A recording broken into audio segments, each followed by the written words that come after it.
So my name is Panhavoan. My pronouns are he, him, and I'm a high school senior from Maryland.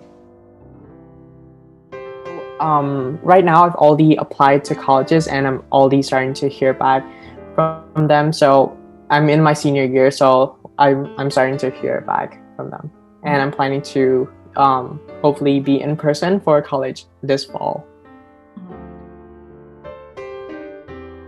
I would say definitely before we were able to visit colleges, but during the whole college application process, we, had to rely on going on websites and looking at, what the building is like and doing like a lot more research because we can't go in person and get a feel of what the campus is like. So that has definitely been difficult this year. So my school we have been in virtual learning ever since like the very start of the pandemic. But right now, so in late last year, the county sent out a county-wide survey asking students whether they want to return to virtual learning or return to in-person learning or stay virtual. And right now, the reopening plans are based on that survey. Oh yeah, there was definitely like a lot of, I would say, difference in SAT.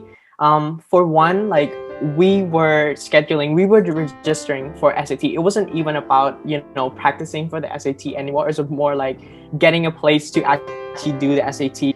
The colleges have made up for this by, not requiring SATs anymore, but I ended up taking the SATs anyway. I would say that there were safe social distancing protocols, but I think the biggest difference I noticed was we had to do the test in our mask. And so I think I took the AP test last year and I think all of them were virtual, and there were internet difficulties while I was taking the test. This year they're trying to make up with that with new program in place that would account for offline no internet access and all that. Yeah, I would say that my school this year has provided more resources than I think previously. That has been able to help me look into colleges that I wouldn't be able to know. And I would say that it's definitely difficult now because now when we're getting our college acceptances, we have to actually make the decision. We have 1 month to decide where we'll go while we still cannot visit those colleges in person. Yeah, I would say that has definitely helped me because they dropped that requirement. That has definitely allowed me to apply to colleges that give good financial aid, and also allow me to look deeply into that colleges just because that testing barrier is removed.